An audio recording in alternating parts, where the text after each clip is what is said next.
Hi everyone, thank you very much for watching this interview with myself and Bill Rogers. This interview is supported by Teachwell Toolkit. If you haven't heard of Teachwell Toolkit, they provide senior mental health lead training for schools, and it's fully funded, so it doesn't cost the schools a penny.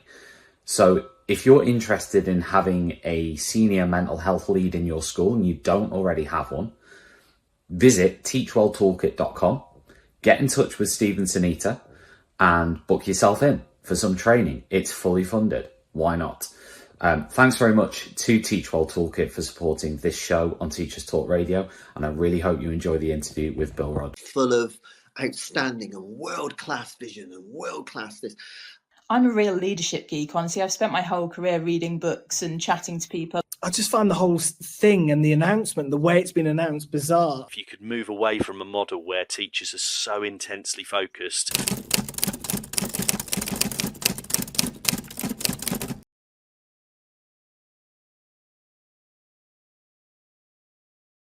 Right, I just want to welcome everybody to this interview. I'm joined by Bill Rogers, who over many decades has worked as a teacher and then also as a behaviour consultant for the Victoria Department of Education in Australia before moving into consultancy. Bill has written several books, including Classroom Behaviour, a practical guide to effective teaching, behaviour management and colleague support, which is now in its 4th edition and has been translated into multiple languages. And anybody who doesn't know, Bill is still working across lots of schools around the world, helping teachers, team teaching with them, coaching them, lecturing on behaviour management, and lots of other things. Is there anything I've missed in that introduction, Bill, that you would like to add in? No, more than sufficient, Tom. Brilliant. And probably far too generous anyway. I don't think so. Bill, I wanted to start off, in a recent interview, you said making sure that you call every student to account, regardless of the issues those individuals might be facing, is the cornerstone of good behaviour management. And I was hoping, just to begin with, we could dig into that a little bit and you could maybe expand on what led you to say that recently. Well, what led me to say that was experience and reality, because many of the children we work with who come from very complex situations, including trauma, asylum seekers, refugees, children with diagnosed or symptomatic behaviour disorders, children from families where there's significant substance abuse, right the way through to families where there is the evil of other kinds of abuse, with some men, some evil and disturbing men, a very small percentage, thank God, but we have children from those families, as you well know. We get families who have very complex domestic lives, long-term unemployment, what we might call first world poverty. The list could go on. And the thing is, when the children come from those families or those very complex and difficult situations, come to a place called a school, a local learning community, the only person that has to deal with behaviour that's problematic and at times dangerous in some occasions is the teacher. It's not a psychologist, it's not a social worker, not somebody from the department whose room is bigger than a classroom. It's the teacher. They have to deal with the behaviour. That's the point. That doesn't mean to say the teacher is unaware or unsympathetic to the situations that some of our children come from. But what it means is that when they're in a group, when you've got 20 or 25 children in a group, and a student behaves in a way that's significantly distracting or disruptive or dangerous, and all of those happen, it's the teacher who has to deal with it in a group context. That's the point. And I have sat down with some, and I stress some in the largest possible letters that I could neon light in an interview. There are some psychologists I've come across and some social workers And even on rare occasions, some school principals who say, well, he's fine when he's with me. And if I keep using the male pronoun, it's for reasons that shouldn't need to be explained. He's fine when he's with me. And of course he is when he's got an undivided audience of one, a caring undivided audience of one, a supportive undivided audience of one, and so on. Put him back in the classroom. How is that lad seeking to belong, with or without a diagnosed disorder, with or without the tumultuous history he may carry or she may carry? He has to belong in some way, no matter what his home situation is. And the common ways that these children will behave under the pressure and demands, natural demands of a classroom environment, is through behavior that acts itself out. And sometimes that may be for attention. It may be a power struggle with the teacher. And at that point, the teacher has to deal with the behavior, not the preconditions of that behavior, which can be and should be addressed in one-to-one context that the school can provide in all sorts of ways that you may wish to raise later. And so when I've had those conversations with people who have perhaps a natural concern for the uniqueness of the individual, they forget that we can't treat the child uniquely in the classroom. Of course we treat every child as unique, but you can't treat them uniquely. You can't stop a lesson when a 5 or 6-year-old's rolling around on the mat, poking others with his foot and laughing and acting out attentively, whatever his background. You can't stop and have a 5-minute discussion's not the right word, but maybe a counseling session to help him this way. It's absurd. And I just wish some of the more idealistic people in universities would understand the reality of what teachers have to face. And there are ways of dealing with behavior that most of my colleagues and I have spent our lives trying to do with the reality of what teachers face, but not unsympathetic and unaware of the preconditions that contribute to those behaviors acting out in the way they do. So it's a long answer, Tom, but that's the ground on which I respond to the question. I think your response is going to chime with a lot of teachers today. I obviously am a teacher in the UK.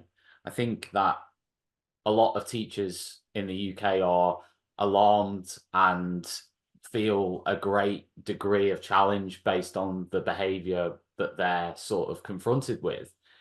But I wondered whether, because you sort of touched on this in your article a little bit, because you were talking about COVID and you were talking about the how some would equate the challenge, the worsening, if you like, of behavior across the board, because that's there in any survey you want to look at. Any survey you want to look at, teachers are saying behavior is worse. So I guess then it comes down to, is that, are you saying sort of kids are kids and we're sort of forgetting the fundamentals of what we need to do as teachers? Or are we saying behavior has got worse and therefore that's a little bit out of the teacher's control? Like, where do you sort of sit on that? That's a lot I've put in there. Yeah, I think it's a bit of both, Tom. It's not as simple either or. No. One of the people that's influenced me enormously in my journey as a teacher and as in the work that I've sought to do since I left full-time teaching, including, by the way, an enormous amount of work one-to-one with teachers, literally team teaching in very, very difficult schools. And I mean very, very difficult schools, Tom, where the mentoring is literally teaming, not sitting down the back and watching, but literally teaming over a period of time to help the teacher existentially to get feedback on characteristic patterns of behavior in the teacher and the class, and use that shared trust to try to build a more workable teaching and learning community with that group of students, which is an incredibly labor-intensive model for professional development, but one that I've found extremely helpful. And I've learned a lot from that myself as a teacher myself, but also alongside my colleagues that I've worked with as an invited mentor. But the person that's helped me mostly, I think, in my whole journey is a man called Alfred Adler. Alfred Adler was a brilliant psychiatrist who worked alongside Freud, but parted company with him in the early 1920s. And when the Nazis came to power, Alfred Adler, along with several other psychiatrists, went to America because Hitler had closed down all the child guidance clinics in Vienna. But the main thesis of Adler and his associates, one in particular, a man called Professor Rudolf Dreikurs, who's long since passed away as Adler has, the main thesis of these two psychiatrists and others within that field is that when children come into a social group, like a family or a school, they're the two primary social groups that children progress through. Their primary social need is to belong, which is true for all of us, by the way. It's our primary social need. We have many, many needs, but that's our primary social need. If they come from highly disaffected homes or deeply disturbing homes, or on the other hand, highly indulged homes, and there are many children who come from homes where they are highly indulged by their parents, perhaps more so today than probably any other time, at least in my living memory, at 77 years of age. But along that spectrum of highly indulged or highly disaffected, if they come from those homes, they tend to, according to this thesis of Alfred Adler, they tend to get a sense of inferiority that they're trying to compensate for. And while this is true for all of us to some degree, it's part of our human makeup. So when they come into a social group, their primary need is to belong. And if they don't believe or haven't learnt and don't believe that they can belong in reasonably cooperative ways, they will find other ways to belong. And the two most common there are several, but the two most common that Adler and his associates identified over and over again were acting out behaviors where the child calls attention to himself, rolling around on the mat, hiding under the table and kicking with his feet, poking others on the mat, pinching others on the mat, repeated calling out, repeated talking while the teacher's teaching. And these children know what they're doing. They may not know fully what they're doing in the sense of achieving that sense of belonging, but in their private logic, they've worked out that this is how they get a sense of belonging. People notice me. And then he goes on to posit that some children go beyond the need to be attended to, notice me, notice me, notice me, blow everybody else, I'm the most important person in the room, to those who engage in a power struggle. These are the children who are highly argumentative, querulous, right through to downright defiant. And in clinical terms, you might talk about oppositional defiance disorder, for example. So they're not just saying, notice me, they're saying, make me, come on, make me. I can do what I want and you can't stop me. And I was tempted to put a few swear words in there. You cannot stop me doing what I want to effing do in order to belong. Now, they don't literally use that terminology in their head, but substantially that's what's going on in their private logic. And of course, we have to attend to these behaviors. We can't ignore them. When a student's repeatedly calling out, you can't ignore that. You must address it. So how do you address it in the public domain of the classroom? And importantly, in long-term behavior support, how do you work with that lad to help him to achieve his sense of belonging without having to resort to those patterns of behavior that he's learned primarily from the home and then reinforced even in those early years of primary school?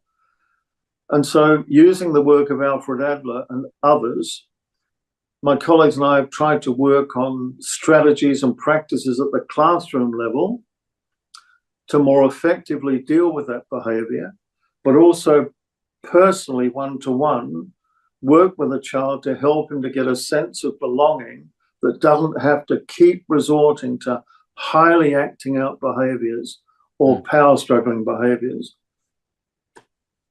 I pass that off as a comment, and with the COVID issue, I don't think COVID is. I think we've gone past COVID now. Any appeals to COVID as a trigger for worsening behaviour in schools, I think, is finished now. Children know what schools are for. They know what schools are for before they went into the COVID years, and they know now. And I think that's become, for some, a convenient excuse for the behaviour of their children. I mean, with some parents and some educators. And at the risk of lecturing, I'll stop there at that point. It makes perfect sense what you're saying. There will be those who I'm sure will say that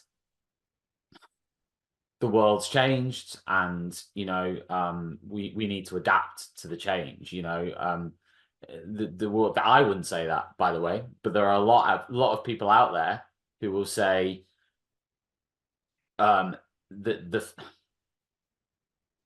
there is a massive sort of movement, I guess, towards the idea of school being more, would I use the word optional, but more, whereas in the past it was seen as this sort of one of the pinnacles of life as a young person, whereas now it's like, well, is it? A lot of people aren't happy with the way schools are.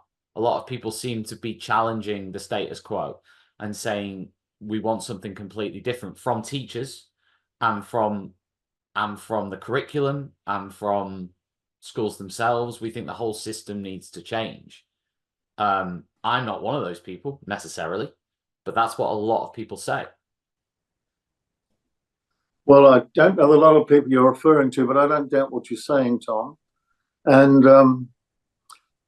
there was a lot of that through the 70s, a lot of literature produced on that, along that issue. School, though, the concept of a school as a local learning community, Yeah, is probably the one safest and sanest place, particularly for children from disadvantaged homes, where they can come for a third of their day with safe, sane, and secure adults who create a safe and workable learning community. Now, whatever discussions we might have about what the curriculum ought to contain, that's one thing a school can do. And I remember being involved in a debate in New Zealand, I don't know, about 15 years ago, with a whole lot of educators, and one of them that really got completely up my nose was one who said, we don't need schools. We've got computers now, we can access blah, blah, blah. Can you imagine a group of children trying to access, with any meaningful length of time, through computers to people they don't know, but have been said that they can trust to help them with their learning journey? To me, that would be an awful way to treat children in terms of the progression of learning. And there has to be some core curriculum that children can be safely taught with safe, sane, trained people called teachers, excuse me, whether it's for a third of their day or not, so that they can progress in their emerging adult world. Because without that, they're not going to get it in any other workable form. And we've got these forms that we've developed over a long time. And thankfully, these places are now very safe, sane, and secure. We have breakfast programs, we have after-school programs, we have supportive counselling programs, we have linked with social workers and so on. The amount of support in schools now is remarkable. I went to a school in Harlesden where I had to wear a dunce's cap just after the war in the 50s. Yeah. Was caned a number of times at the high school I went to and so on. I won't bore you with all of that. Yeah. Schools today are almost the polar opposite. They're almost the polar opposite. So any argument that somebody wants to dish up, I imagine would not be a practicing teacher. I would imagine it will be an ideologue who thinks that somehow there's something we can put in the place of a safe local learning community that has links with the local support possibilities for the children in that school. That would be my starting point for a discussion if we were to have one, Tom, in that area. I don't think we can dispense with, not only do I not think we can, I don't think we should dispense with schools in the way that they've developed now. We can always work on curriculum, and we should. Yeah, got you. I noticed you also said, sorry to keep going back to that interview, but I just found it really interesting, the one that you did with Tez. And you mentioned that you said during it, you said, don't re-victimize them, but yes, but de-victimize them. Yes. I really like that. So I wondered whether you can explain what you mean by that, because the thing about re-victimizing is all the things that we could list that make up any causative pathology in the child, whether it's coming from a country where their family's been victimized and worse, they've had to come through, I nearly said concentration camps, but holding camps before they can finally get to our country, Australia. And then they appear in a classroom from Sudan or Somalia or Syria or anywhere. When they behave in highly disruptive ways, or challenging or dangerous ways, we can't allow what their experience for us to treat him so differently in the classroom at the expense of any other child who perhaps hasn't had that journey. Because all that does is to say, well, we can't help you, son. Where you've come from is so disturbing. You've got a father that doesn't deserve to be called a father. He's shot through on your mother. Your mother is on serious medication to cope with the other two boys in your family. The arrears and debt in your family are huge. The list goes on and on and on, and could go on and on and on. So therefore, son, I don't think we can help you to be literate, numerate, socially aware, or socially engaged, or engage the world of history or geography and understand how the world works. We can't do that, son, because of all this situation. That is, I can't say how deeply disturbing that view is. And some of the ideologues I come across in university have no idea how schools really work. You know, day after day, 5 days a week, 4 terms a year. We have a 4-term year. Have no idea. You can't keep counselling children in the classroom. There has to be a balance where we teach the child how he can belong with all of his other peers in that one or several classrooms in a high school. The balance between the counselling support and behaviour support we give that lad, and what happens when he's in the classroom with the fair expectations of behaviours like we put our hand up in class discussions without calling out, so we all get a fair go. So when I'm holding a class discussion with any age of children, even up to year 12 at times, if there's a particularly disturbing pattern of group behaviour, I would expect the students and call on them in a discussion to put their hand up without calling out, so we all get a fair go. And if they do call out, I'll remind them, remember, it's hands up, so we all get a fair go. I won't ask them why they're calling out. I won't say don't call out. I'm very conscious on calling for behaviour awareness. And if several kids are calling out, some of you are still calling out, remember, it's hands up without calling out, so we all get a fair go. Yeah, Sean, Bill, I'd like to see your hands up. Thanks for waiting. And off we go. And I'll keep doing that until that routine is embedded. And I'll start with that routine. Or if I'm working with a teacher who's maybe let that slip and lost a bit of goodwill with the kids, we'll bring that routine back, along with other routines and expectations, by the way, including workable noise levels in the room. is you've got 25 kids in a room, for crying out loud. You can't have high levels of noise. We know from the research that hinders attention, focus and attention, and on-task ability to have a small discussion in your table group. We know that. So we'll work together to re-establish those routines through the mentoring relationship. So the lad has to learn that, and he can learn that. And the counselling support and behaviour support will reinforce that. Mm. We haven't even gone on to the level of behaviour support yet, but that the balance between those two and whatever social welfare support the school can provide are all ways in which enable that lad to get the best he can out of that local learning community. And that will be the one place, by the way, that he can get it. Where else is he going to get that? Where else will he have the opportunity and privilege of fundamental learnings that will help him in his life journey, plus the support for the way he interprets and understands the world, plus the links with social welfare support that can help his families, the family dynamic. I think one of the things that you see quite a lot, and it's become more and more of a trend. I mean, I started teaching in 2007. I'm still teaching now part-time, but one of the things that I've seen more and more of is a focus on relationships. The word relationships comes up time and time again.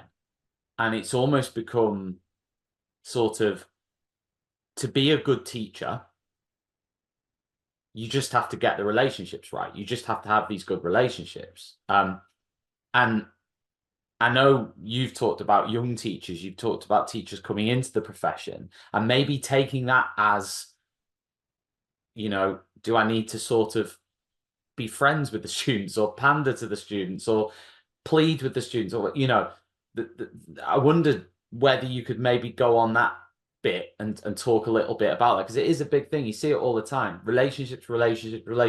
If you crack the relationships, you crack teaching, which sort of makes sense to me as a sort of humble professional. I get it. But there's that almost underlying part of it of, if you're not liked all the time, then you can't have those great relationships. Do you know what I mean? Well, the first thing I want to say is that you don't go into teaching as a teacher leader in a classroom to be liked. If that's the basis on which you build your teacher leadership and relationship with a group, there's problems from the start. If you're wanting to be liked is the way you present yourself and engage with a group of students in the establishment phase of a relationship with a grade or several classes if you're a high school teacher, is almost bound to create problems further down the track. And the other thing about relationships, and I would agree that building relationships is axiomatic. It's not the only axiom, but it is axiomatic to the way that we initiate and develop relational trust with children. But you have no relationship initially. You have to build that relationship within the kind of teacher leader you ought to be. You're the adult in the room. Even with a year 12 class, you are the adult in the room. They do not have the experience that you have. They do not have the professional responsibility you have to set and frame the curriculum with enabling discussion, of course. It's not just impositional curriculum, but we set the curriculum. We set the expectations behavior. We don't ask the children, for example, whether they're 5 or 15, morning, guys, day one, morning, guys, what rights do you think we have, guys, and what roles do you think we ought to have? That's a facile way to begin a discussion, even with a year 12, because the right to feel safe is not negotiable. The right to learn without undue, unfair, and unnecessary distraction is not negotiable. The right to be treated respectfully and with dignity is not negotiable. It's founded in the UN Charter on the Rights of the Child and has been since even the League of Nations. Those basic rights were beginning to be enshrined then, let alone the subsequent conventions on the rights of the child.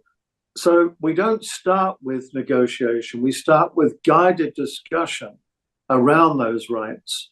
And then we build those rules and routines from that discussion. But we are the guiding leader of children and emergent adults at high school level. And through the quality of that leadership and the way we lead and the way that we control the environment, not the children, that's not our job. Our job is to help the children to control themselves in relationship to others.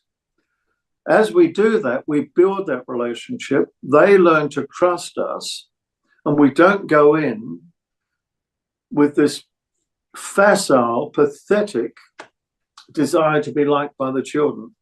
If you are that kind of leader who's respectful, calm but firm where they need to be, clear, calm and firm where they need to be, with fair routines that enable the smooth running of a classroom, fair expectations for behavior and the way we treat one another, you will gain their respect and their trust. You build that from the kind of leader you are. That does not happen accidentally through some belief that you have that relationship at the beginning by trying to be buddies or friends. That's a recipe for the class slowly to start to go down. Well, because within the distribution of students, you've got that core of students, maybe 15% on the left of the distribution, who are trying to belong by being highly attentional and provocative. You know, silly class clowns. Kids who make smart aleck comments, kids who put others down in the room. And what's a teacher going to do? If I'm running a class discussion and a kid says, excuse my language here, Tom, says that's bullshit, and that's mild, by the way. If I don't then say to that lad, Shannon, excuse me for a moment, Elise, Shannon, that language is not okay here, and you know that. If you want to disagree with somebody, you do so respectfully when it's your turn. Sorry, finish what you were saying. If I don't give some moral weight to a put-down comment from day one, rather than say in a weak, insipid way, that wasn't a nice thing to say, was it? Was it? And come out with a facile kind of almost, I've got to be careful here, Tom, almost a pleading kind of appeasing statement, the majority of the kids will not respect that. In fact, in time, they may start to unthinkingly collude with these smart aleck comments on the kids who are acting out. So from day one, the establishment phase is probably the most important phase in the life of a teacher with their students. If we can get that as reasonably right as we can get anything in our profession, including very early follow-up with the high-risk students and appropriate restorative conversations, generally speaking, the year just gets better and better. And in time, those relationships are formed, appropriate relationships between an adult in the role of teacher leader and minors who are our responsibility as teachers leaders. No question about that, the establishment phase. But all this appeasing nonsense, I just get so concerned when I see a teacher saying, guys, I think it will be helpful if you put your hand up. Do you think it would? I mean, what a pathetic. Instead of saying it's a class discussion, remember it's hands up. Even before we start the discussion, I would do that at least every day for the first 2 weeks until I can start to feel it's second nature and I don't need to say it. And it will be said in a relaxed way. Remember having a class discussion, everyone.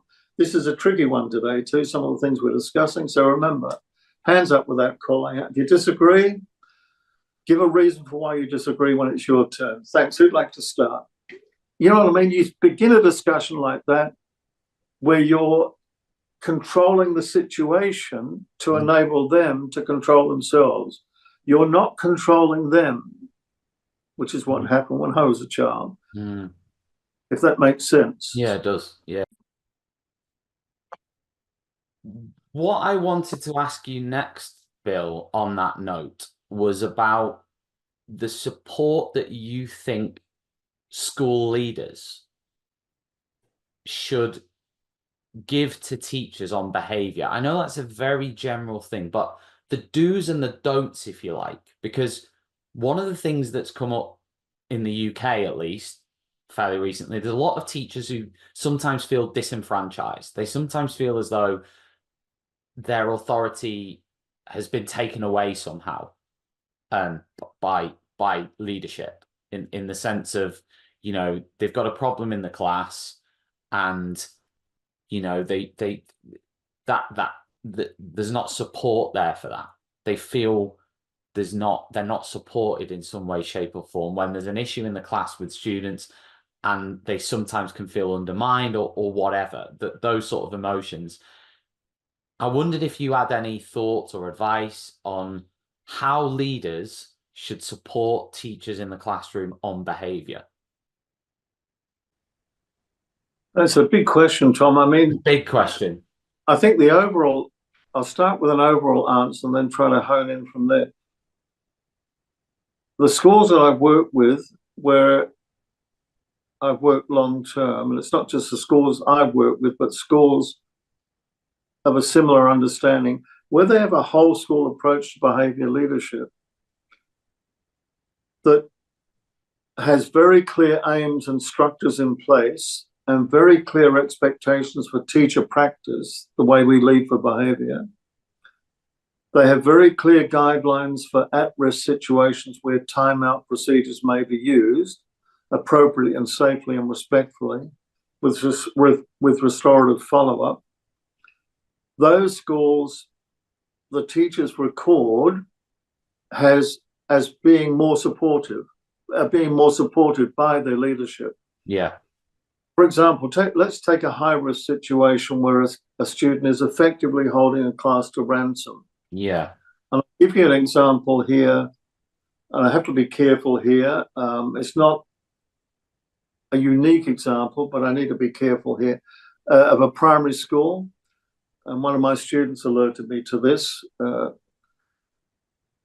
little boy in grade 1, 6-year-old, was rolling around on the mat during whole class teaching time, poking others with his foot, touching with his finger, then rolling away again, rolling back, punching, not punching, poking, pushing, roll, and laughing and giggling, clearly acting out behavior, the sort of behavior you might expect from a 3 or 4-year-old, unguided by their parents.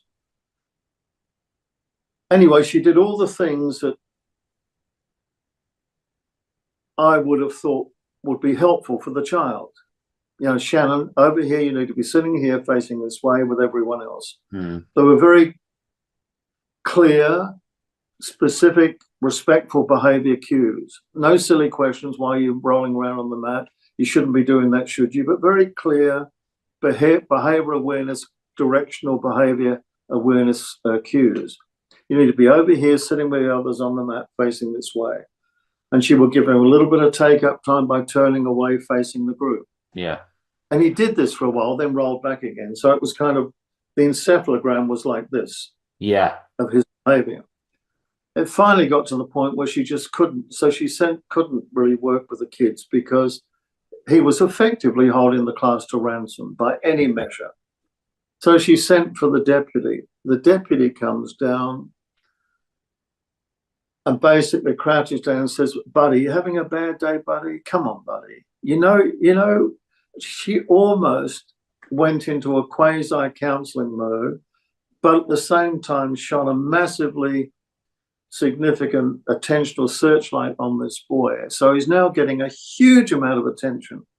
He was getting it before in his own private logic of a 5-year-old, 6-year-old's workings upstairs, but now it's being reinforced by the deputy.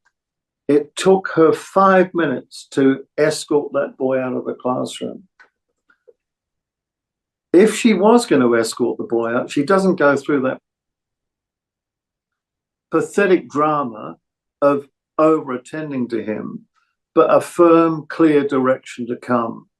And in very, very high-risk situations, where there's significant aggression in the child of other children, we may even need to take the whole class away and the senior teacher stays in the room. So at that point, it's all about the audience. And when I've discussed this with some of my colleagues at university in more detail than I am now, because, you know, we haven't got a lot of time, they've said, you surely don't do that. And I said, well, what would you do then?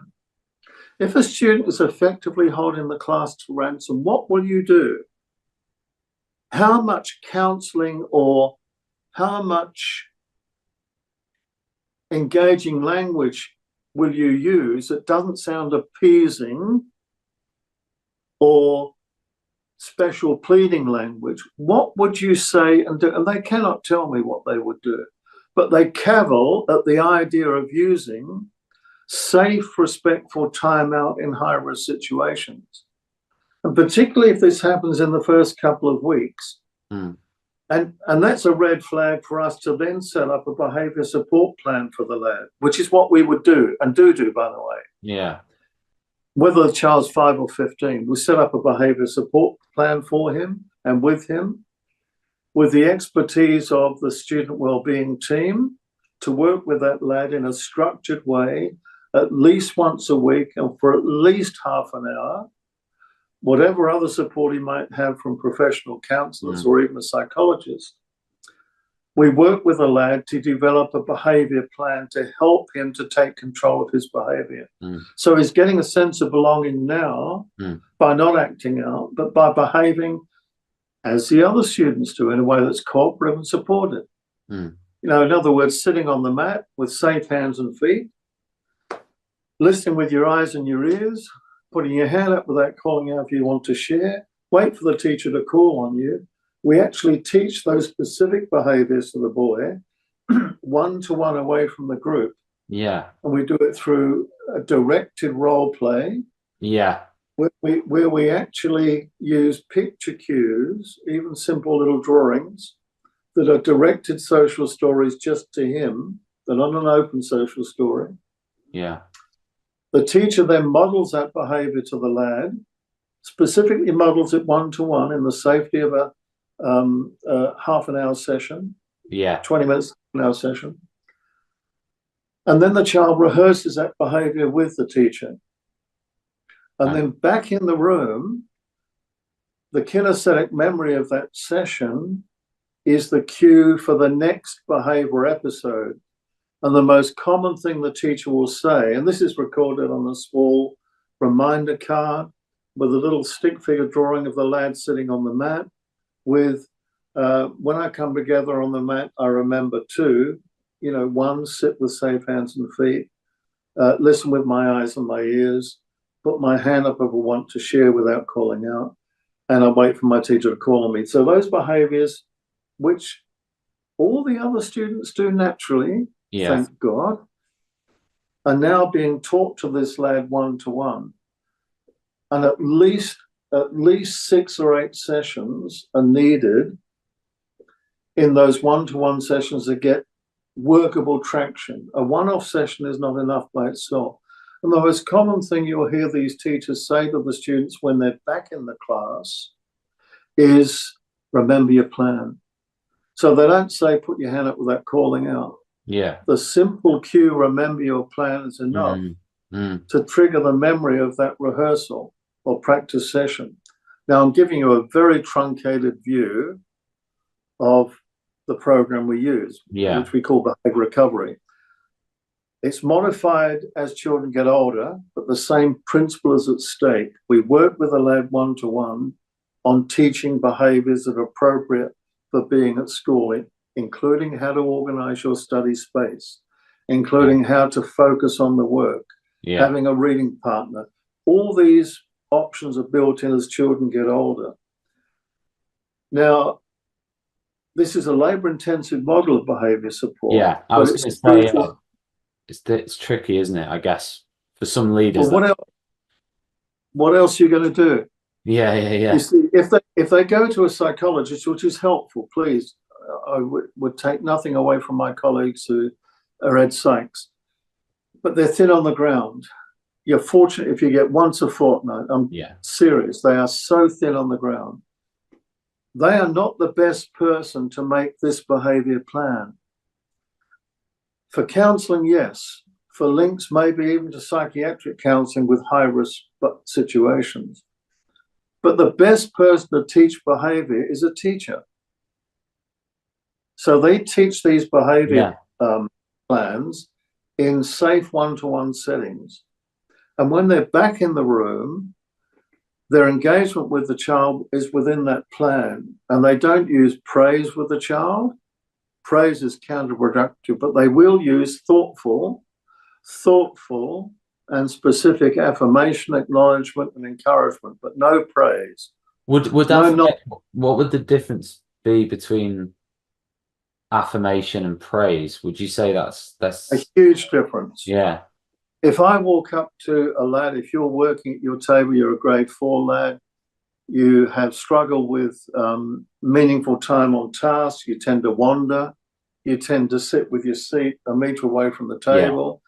So we've worked on all of that. We've worked on whole body sitting. We've worked on going straight from the mat, if there's a circle mat time, straight to your table group without wandering. We've worked on how to organize your space within that table group, the physical space. We've worked on how to read carefully the activity that's required with your reading partner. Often these lads need a reading partner on their table group, not to do the work for them, but to help them. Yeah. If they need help beyond their table group partner, to put their hand up without calling out. Now, when we come over and look at the work, and let's say he's written a quarter of a page of work on adjectives describing a special toy or something. We're looking at descriptive. So the teacher comes up and says, Tom, you've used 3 adjectives already here to describe your favorite toy. And you've given me the name of the favorite toy, by the way. And I can see now how big the toy is. I can see what the color of the toy is. Now think of the other adjectives we used on the board, Tom, and keep going. You're getting there, and it's clear that you're describing your toy in a way that's very clear to the reader. Hang in there, Tom. Another teacher might come up and say, look at what you've done, Tom. That's awesome. It's not awesome. It's a million miles away from awesome. There's very, very few things in this life are awesome. Birth of a child, sunset, the Pieta by Michelangelo, but not doing 5 sentences to describe a toy. What the first teacher did was to give some acknowledgement, a little bit of knowledge about what the lad had done with respect to his writing about adjectives or whatever it is. Could be a woodwork project, anything at all. Bit of drama, artwork. I was in a prison with young offenders, female offenders of quite serious drug offences. And this young woman was 19 years of age. And she was trying to pursue her education in prison. It wasn't an open prison. And the best part of the day for them was the school, to be escorted from their cell to the school within the prison. And it was almost a different world. It was an art activity on Gothic art using soft graphite pencils. And I walked up to her, very heavy smoker, lots of scarring, lots of piercing. And I was there for a week doing mentoring. There was a qualified art teacher, myself, and an ethnic liaison officer in the room. So 3 adults, 6 young women, and a walkie-talkie guard with a, the whole works. And I walked over, and she'd done a lot of work on this piece of art. And I said, how did you get the moon to shine so brightly, Becky, on the in the picture? Because all you've got is pencils and a bit of white paper. She said, well, what you have to do, Bill, you have to, and she started to tell me. I said, how did you work out the shadows to fall with this woman going through the broken archway of this castle? How did you work out where the shadows fall? And I was genuine. I mean, kids can tell, young people can tell. And she started to tell me how she worked out the shadows. we talked about the structure of the castle that was broken and how she made it look realistic in the stonework. This went on for about 5 minutes, which I wouldn't normally spend in a classroom. There's only 6 young women. Yeah. And then the young woman next to her said, "Bill, can you look at my work too?" And I said, "Yeah, sure." So I went and had a chat with her. Over coffee, the art teacher said, "I noticed that you never gave any praise to that girl about Becky, about her work. What you had," and she started to unpack, and I wasn't aware of this in the way that she was describing it to me over coffee. She said, "It's almost like it was a conversation about encouragement. So the conversation itself became the encouragement, because she was sharing knowledge with you and you were reflecting that knowledge back to her." Yeah. And that's an example of what my colleagues and I call conversational encouragement, which many teachers use. I just hadn't thought about it in the way she described it to me. But because if you keep saying to a student, well-meaningly, that their work is great, brilliant, fantastic, or awesome, when clearly almost little effort has been given or applied, where in heaven's name are they going to see the value of the work they do? Or if they get a sticker with awesome or brilliant or great or wow all the time. So when you give acknowledgement, you're giving a little bit of knowledge back. When you give affirmation, something's a bit firmer from you, the teacher that they're learning to trust and build a working relationship with.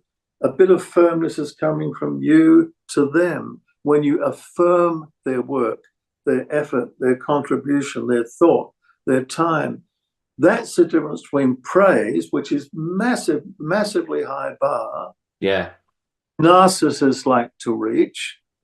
So if you've got a student within a fairly solid narcissistic spectrum, they will like that praise, because that says to them, I'm the most important person, not my contribution, effort, time, commitment to the work, but you're praising me.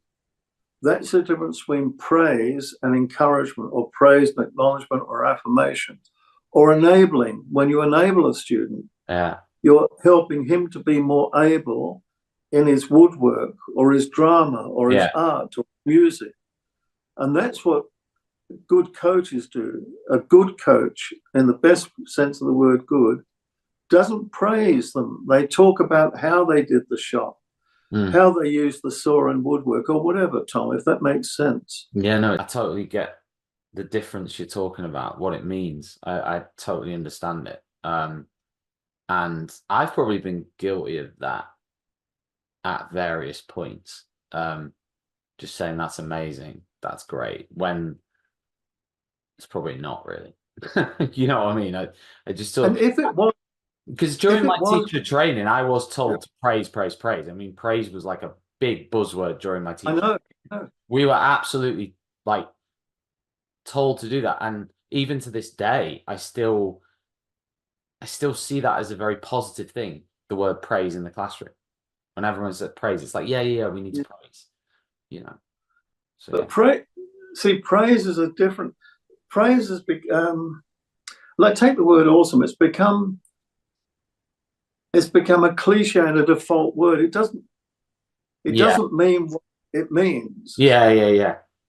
When I was in England last year, just to give you a pathetic aside here, I was coming down from Scotland. I was working up there. Laura was with me.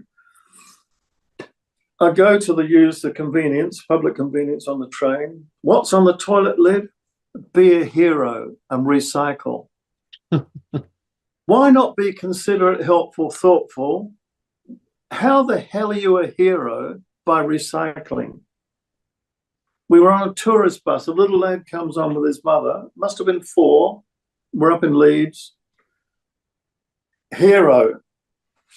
Legend. Rad. Awesome. In massive letters. I mean, to put that on a kid, I mean, who's met a 4-year-old hero? I guess he might be awesome. He might be awesome in the mother's eyes, but to put that on, it's lost its meaning. It's lost its genuine currency anymore. Does some of this relate to expectations on some of it relates to the expectations we have, I guess, as adults, as educators. Some of it sort of relates to that, doesn't it? It probably does. A teacher, last year, the end of the year, I took a session with a lot of primary teachers, and this teacher came up and she did cavil at this, and she said, "I don't like what you said about awesome." I said, "I'm not too sure what you mean." She said, "Well, you said we shouldn't say awesome." I said, "I don't think I said that. I was trying to draw a distinction between awesome and other more meaningful ways of communicating with the child, like affirmation or acknowledgement or encouragement." And she said, "I had a student last year who did an amazing essay. He put so much work into it. She told me about the essay, and he did a first draft. He discussed it with me. He was very thoughtful," and she listed all these things. I said, "Well, tell him that. That's what he needs to hear. Not that his work is awesome, or if you do say awesome or wow, at least try to explain what was awesome about the work." But I wouldn't even start with awesome. It's the wrong word. It's the most unhelpful word to start with. But I would say, Tom, you put, wow, I mean, the amount of work you put into this, no wonder the thing is so firm and straight. To make a cupboard like that, and the way you braced it at the back, and the way you've sanded those joints so you can hardly see them, Tom. Now, the next step's going to be putting the lacquer on, but my goodness, it's finished now. That lacquer is just going to just suit this thing down to the ground. Yeah. Well done, Tom. That's going to be more meaningful to you than saying, "Oh, awesome job." Totally. What was awesome about the job? Yeah. The awesome's too high. It's too high to start from. Yeah. It's like that stupid film in the Lego film. Everything is awesome. Awesome. It's not. Most things in life are not awesome. They're a pain in the neck. And the second film's even worse, Tom. I took our grandson to see those two films. But on the way home, when we got some treats, we spent most of our time unpacking what the word awesome means, even to, well, one of them's 18 now, but, when they're younger. It was quite fascinating, I want to move on now. Sorry to take you there. No, it's great. It's really interesting. I want to move into like the classroom side of it, and I want us to imagine a teacher who will be going into their job this week, next week, and has a particularly tough class, who they teach, and they have them, let's say, twice a week as they're a secondary teacher, and they teach this class twice a week. Now, when you're preparing to teach that class, as in before you even get them into the classroom, is there anything you would say? I mean, okay, maybe some of this will be actually when they're arriving at the classroom, say. Some of it might be before even that happens, but what are those sort of things, like the pre-steps, like getting into the detail of it, like what? Because a lot of people would just turn up to the lesson and try and teach it, right, and try and do a good job in the classroom, but really thinking about the pre part of that. Is there anything you would say for a teacher in that sense? Like even just a mentality thing, whatever, Yes. I think the first thing is, let's make sure we don't unhelpfully load a new teacher or give a class to a new teacher that's a loaded class, which even experienced teachers would think, "Oh, here we go again." We need to be looking after our first year teachers with a fair timetable load and a fair mix of students. So that's one thing. And that's what when I was talking about a whole school approach before, they're very careful to make sure that the teachers new to the school or first year teachers, either group, do not get unhelpfully loaded classes within the timetable. So that's really important. The second thing is, within their faculty at high school, we would go through all the essential establishment understandings. If there's a lineup policy, for example, in the school, and kids have got hats on, they've still got these little white things, or, you know, sticking in their ear for the music. Yeah. They would say, if they're restless outside, for example, they say, come on, settling down, thanks, everyone. Yeah, settling down. I can see some ear pods there. And the ones I can't see, they still need to be out. We're going to a classroom, remember your hats, thank you, and your beanies. So even before they get in the room, they're just giving those brief cues. Yeah. So they'd say, they would say good morning, obviously. Morning, everyone. Look, I noticed quite a few hats on and beanies, and those ear pods need to be away. Remember where we're going. Right, thanks, everyone. Let's go in. And Bill, can I just interrupt you there and ask you a question? How do you train yourself to not say don't? You did not say don't in that entire monologue. I don't know how you've trained yourself to not say don't. Well, the aim of all behaviour leadership, Tom, is to raise awareness in the child or the group, right? And with that awareness, then to remind or direct them to where that awareness needs to go. For example, once they're in the room, there's often a restlessness as they're finding seats. Yeah. I hope, anyway, that the faculty head has talked about the need for seating plans. So let's assume that's in place. But there's still going to be natural restlessness. Yeah. And I would never, ever begin a lesson by saying good morning. If there's a restless group, and we're at the front of the room, Tom, I would say, I can see a number of you are still calling out. Happy to take your questions. Happy to take your questions. Right now, though, hands down, thanks, and eyes and ears this way. Some of you still chatting over here. And when I've said that, by the way, and it's not uncommon, when I've said some of you still chatting over here, that's to raise their awareness. It's a descriptive cue to raise their awareness. Yeah. Some of you still chatting over here. And when I've said that, it's not uncommon that one of the students say, we're just talking about why you're here, in a slightly abrasive, attentional way. And the response to that is, even if you're chatting about why I'm here, so you're partially acknowledging, but only partially. Right now, you need to be facing this way and listening without chatting. Thank you. And no please here, just a brief thank you. Yeah. Some of you are fiddling with things on your table. It's really distracting. And sometimes I'll add, as a mitigator, maybe you're not aware of it. All right, facing this way and listening, thank you. All right, that's much better. Good morning, everyone. My name is Bill Rogers. I'll be working with you today with your regular teacher, of course. But I will not say good morning until they've returned to me the calmness and expectation I'm communicating to them. And if, for example, a couple of kids are fiddling with the window blinds, I wouldn't say, don't fiddle with the window blinds, please. And in fact, I wouldn't even use the word please. But I would raise their awareness by saying, Bill Alan Nazem, excuse me for a moment, everyone. You're fiddling with the window blinds, fellas, and it is really distracting. That's the raising awareness part, Tom. Yeah. Leave the blinds, fellas. Leave the blinds, thanks, fellas, and face this way. So the leave and face is the directional cue. There doesn't need to be a don't there. Yeah. You know what I mean? There doesn't need to be a natural thing that I guess you almost sometimes, it's just a habit thing. I don't know.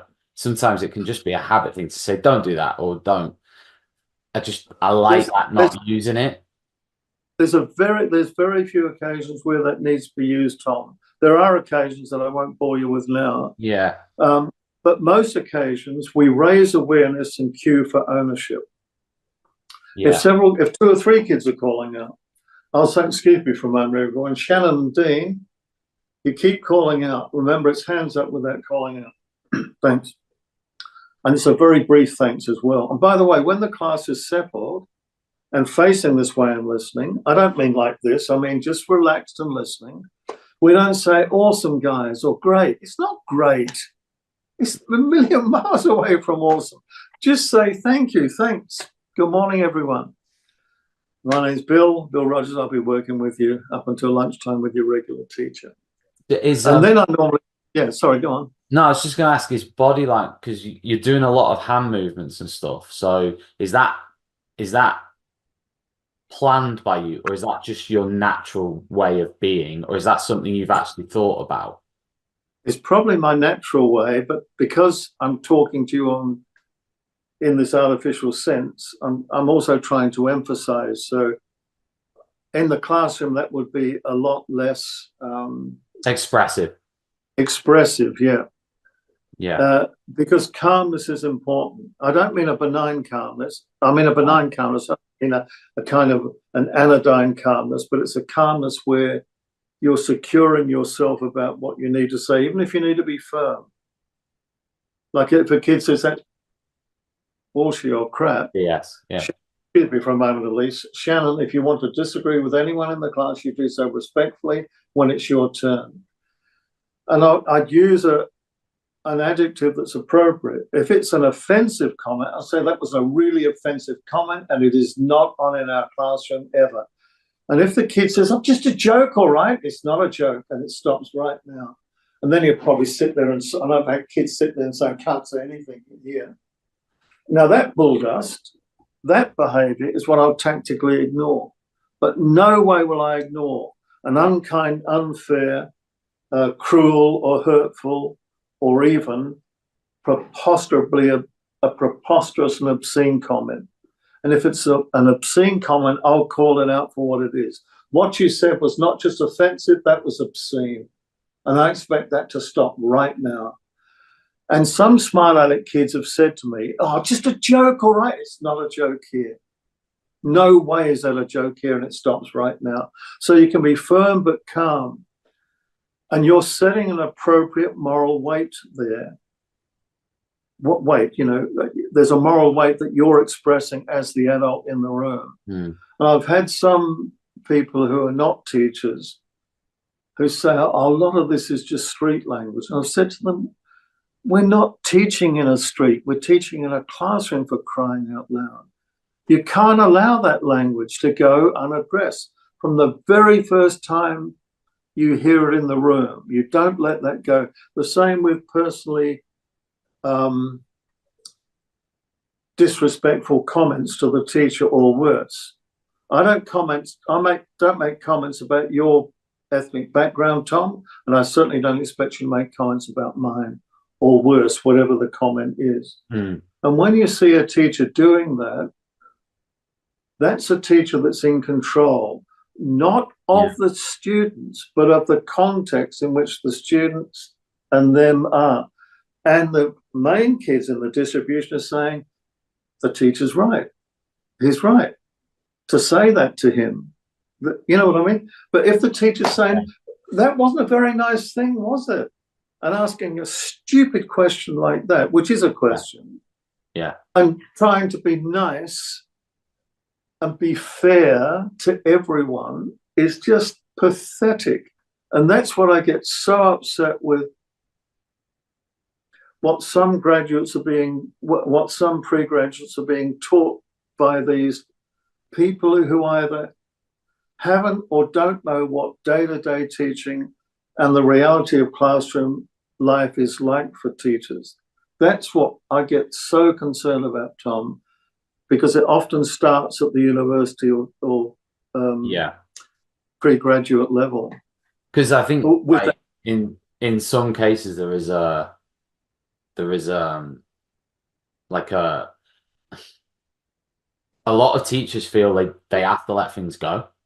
A lot now, you know what I'm saying? Like a lot of them are, just let that go, you know, sort of thing. There is that, like, in a lot of places, like, and you know, if they let it, no, go on. I was just saying, there's huge problems with also the things you were describing, the disrespect, the rudeness, and those sort of things. A huge issue with that, and part of it maybe comes back to what you're saying in terms of people letting it go, but maybe not because they want to, but because they feel they have to. to get on, to get by.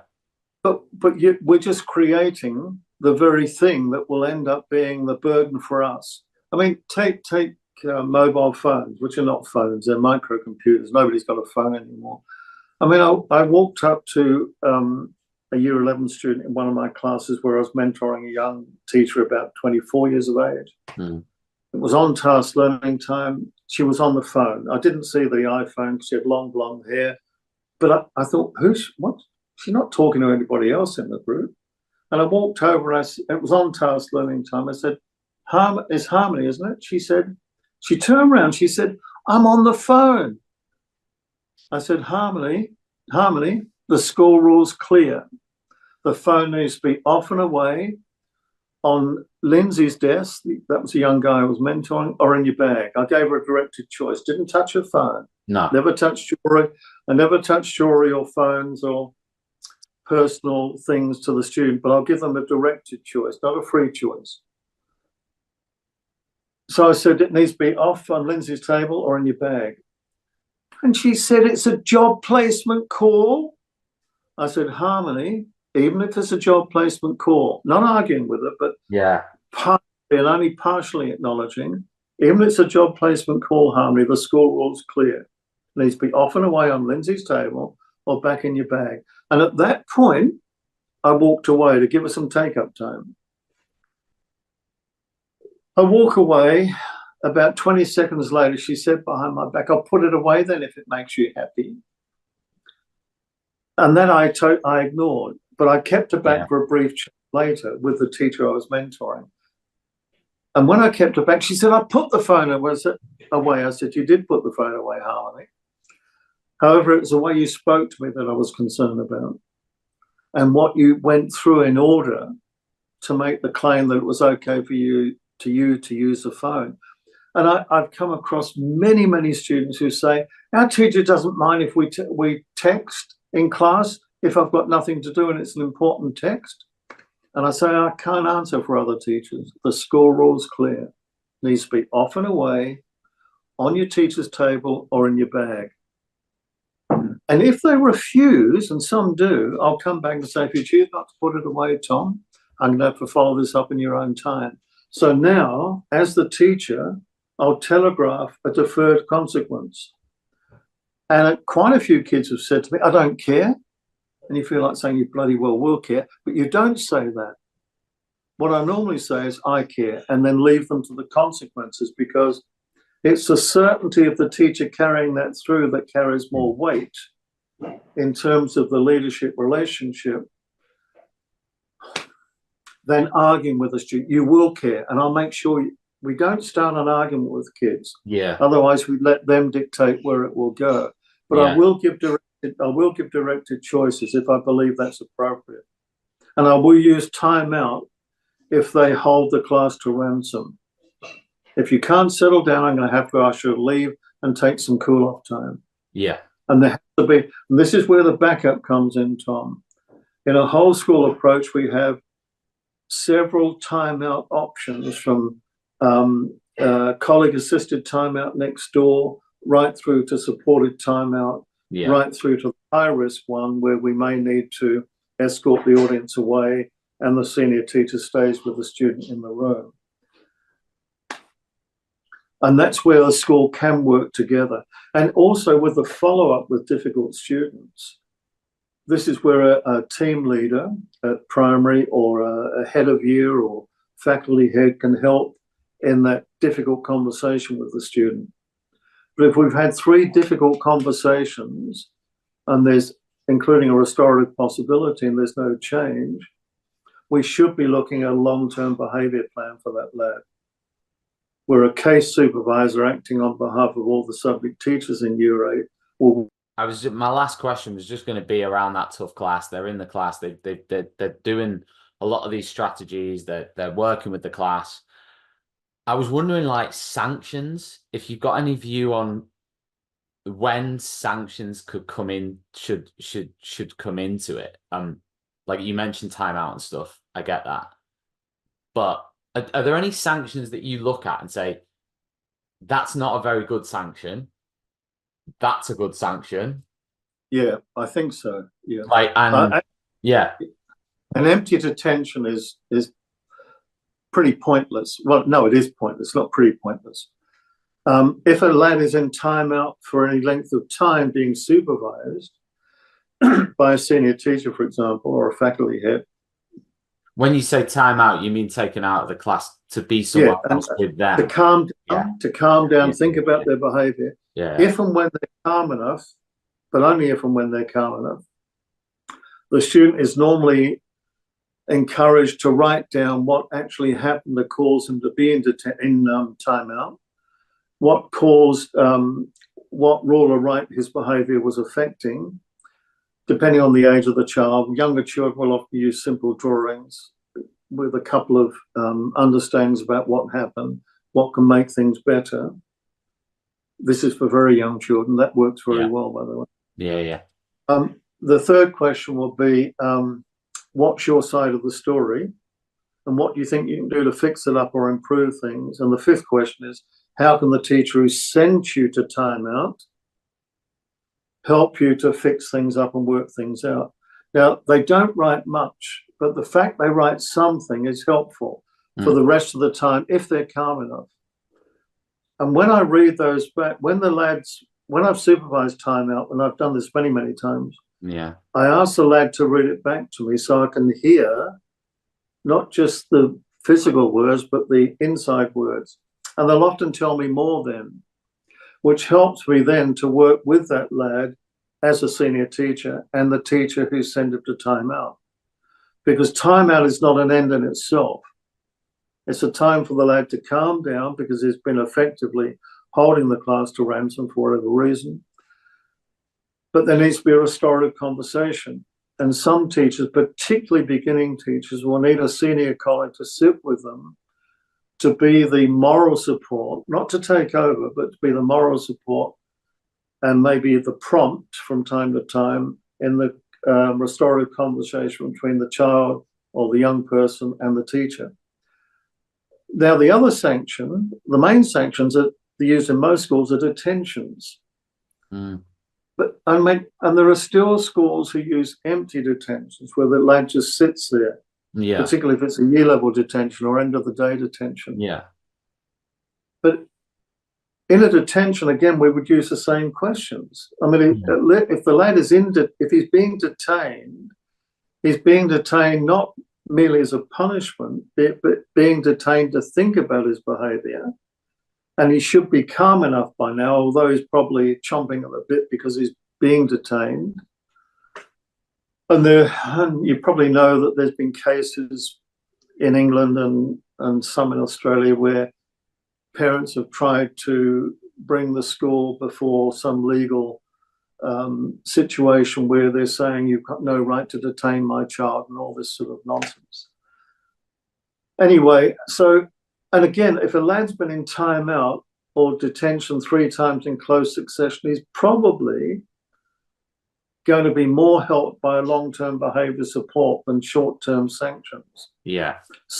Sanctions by themselves rarely change behaviour long-term, apart from a very, very small percentage of students.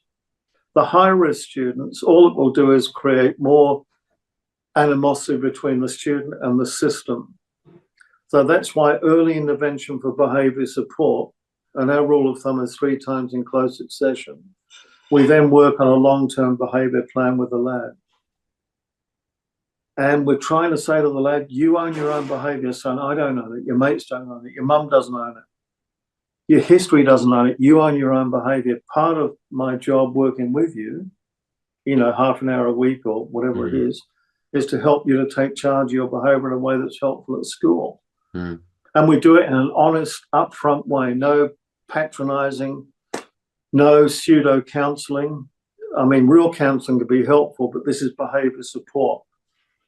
And we'll often use, with older children, we often use analogies. So if they're good at sport, we'll use an analogy where they've been successful and say, you've been successful here in a team. The idea of analogies has been really helpful. It's been something we're doing for the last maybe 5 years. We find an area where the lad's been successful. We in any area, even doing mechanical work on his motorbike or whatever. Yeah. Where he's put a lot of thought, effort, time, and skill, and patience and energy into this. And we then, and this is based on the work of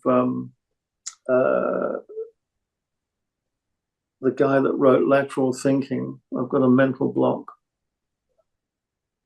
Edward de Bono, the brilliant British psychologist who developed that. And his work has spurred me on. He's long since passed away, by the way.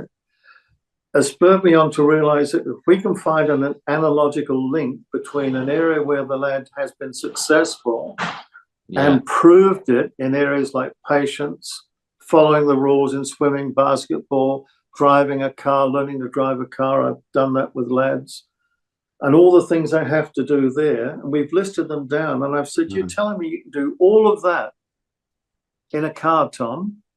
Seriously? With all that tonnage underneath you, and do it safely and follow the rules as well? You're telling me you can do that?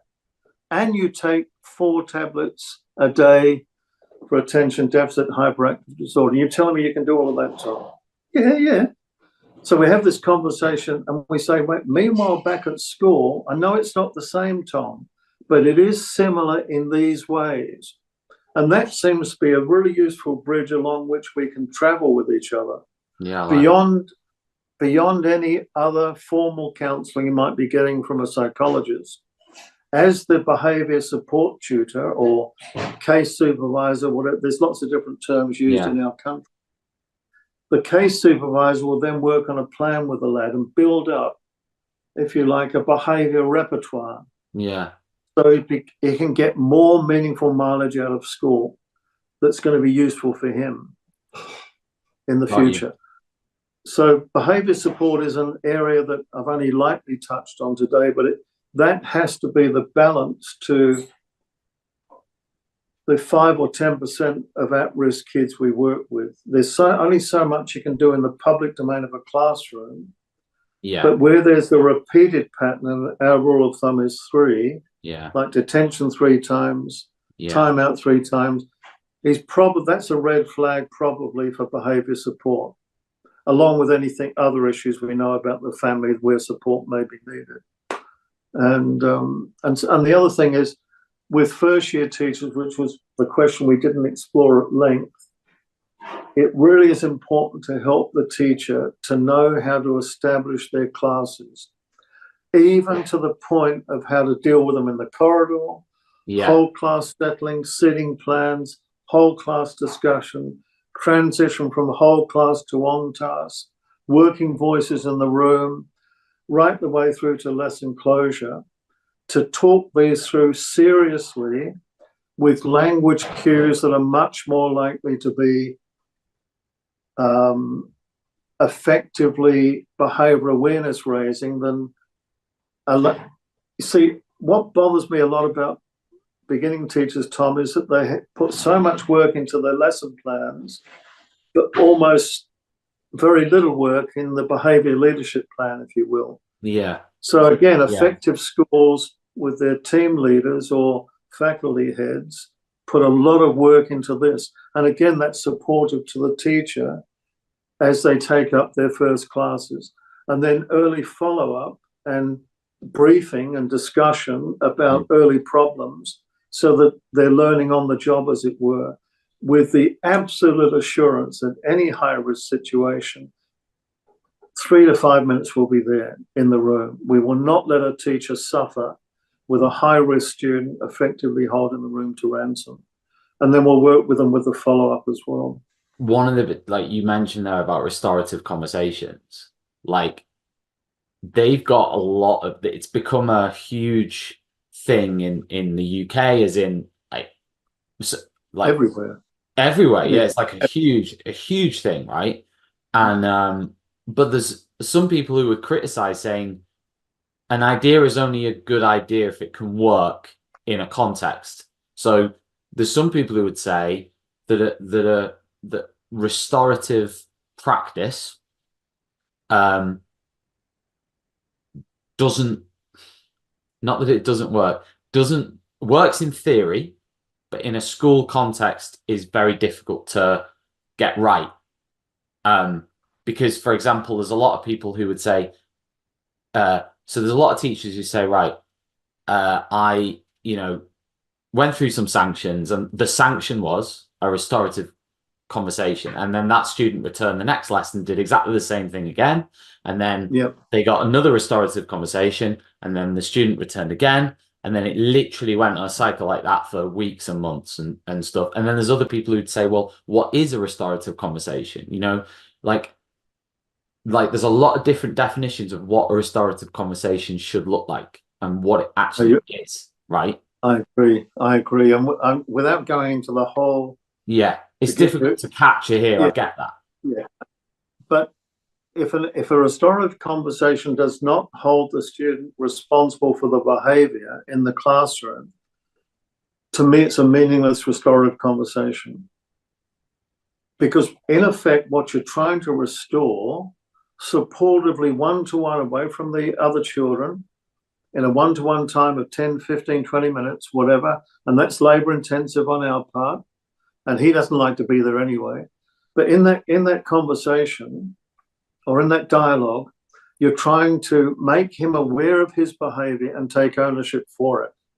However reluctantly he takes that responsibility, or however grudgingly, and whatever excuse he dishes up, and he'll dissemble, he'll discount his behavior, he'll distort, he'll even deny his behavior. And every time he does that in that restorative meeting where you're trying to restore, what you're trying to restore is a sense in him that he is responsible for his behavior, and you're supporting him to take ownership of that behavior now and in the future. And again, restorative conversations that miss that, it can become for some students an easy let-out clause. Oh, I've just got to sit and talk to the teacher for 10 minutes and it's sweet, you know what I mean? And I don't want to get in the pros and cons of restorative because I think you need to have them. It's how they're conducted. And if they don't include calling the student to account and to be responsible for what he said, did, took, wrote. But what does that look like though in the conversation in practical terms? Like, can you model that? Like, what does that actually look like? Saying he has to take responsibility. Are you saying like that just in terms of, if that's me and you now in the conversation, so let's say it's me, I've come out of the lesson with you, you've said, right, I'm going to have a restorative conversation with Tom. I'm appearing now in the conversation with you, and I'm going, right, I've got a restorative conversation as a sanction because that's the way it's been presented, maybe, to me. And well, that's the way I see it. Yeah. Whatever we do, he'll see it as a sanction. However much we might dress it up in another term, in effect, you've detained him. And the first thing I would do is to say to you, let's say it's lunch recess. Yeah. But I know you want to bounce with friends. I understand that. I know you want to be with your friends. I do understand that, Tom. However, in class this morning when we were discussing the solar system, you repeatedly called out, not once or twice, a dozen times easy. What? You called out a dozen times easy. And sometimes I'll even model that to the kid. I'll say, do you mind if I show you what I mean? And I'll model what his calling out looked like, just for maybe 10 seconds tops, so the kinesthetic awareness is there. That's what you did, Tom. And immediately before you give him a right of reply, 9 out of 10 kids will say, other kids call out too. That's true, they do. Shannon called out, Dean called out. Yeah. However, when I reminded them, Tom, they put their hand up and joined the discussion. You kept calling out. That's why we're talking now. Anyway, I don't like this subject. You don't have to like this subject, Tom. I'm not talking about whether you like the subject. I'm talking about you calling out in class a dozen times.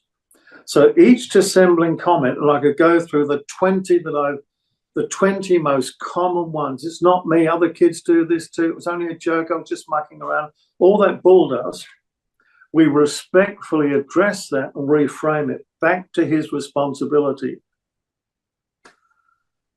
Once that's been exhausted, and by the way, if they say nothing, I'll reframe it anyway. You're not talking to me, Tom. Not talking to me at all. Perhaps you're saying in your head, it's not the only one who calls out.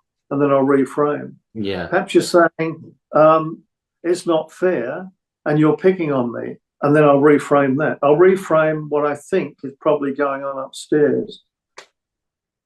And if they deny it, I'll say, you did. You swore at Chantel. And I've had kids say, you're calling me a liar. Yes, I am calling you a liar, Tom. I'm not saying you lie all the time, but you're lying about that. So it's always specificity to what you're keeping him back for.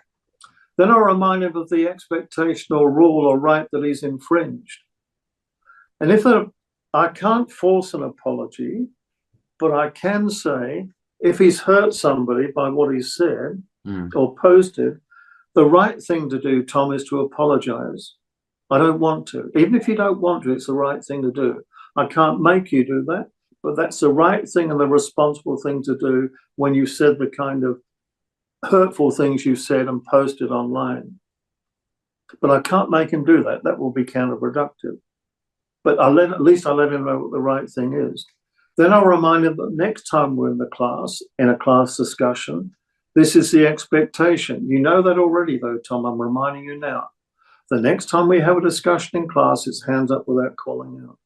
Now, is there anything else you want to say, Tom? No, can I go now? Yeah, thanks for staying back. I'll see you next Thursday. And I've had some kids say, I didn't have any choice to stay back, did I? Well, you did have a choice. You could have walked, but you didn't. You stayed back. And I'm reminding you again, Tom, next time we're in the room. So thanks for staying back. So we begin by briefly tuning in, but we don't do this. I've seen some well-meaning teachers who overdo this to the hilt. I'm so sorry, Tom, I've had to keep you back. I'm not sorry I kept him back. I kept him back because it was my professional responsibility to call him to account. And you don't finish by saying, will we be buddies now, Tom? Will you give me a high five? All that bull dust. Kids can see through that, but you will remind them that next time we're in the room and we're having a discussion or settling into our seats, whatever the issue is, you bring him back to his responsibility. All right, thanks for staying back, Tom, and I'll see you next time we're in class. Something like that. Now, if that happens 3 times with no meaningful change, we can either start with a very early short-term behaviour plan, or if we think it's more serious, a long-term behaviour support that involves case supervision. And that's where we've had our most reasonable success. Yes, I say success, but it's not perfect success. It's 3 steps forward and 1 step back. Yeah. Full of outstanding and world-class vision and world-class this. I'm a real leadership geek, honestly. I've spent my whole career reading books and chatting to people. I just find the whole thing and the announcement, the way it's been announced, bizarre. If you could move away from a model where teachers are so intensely focused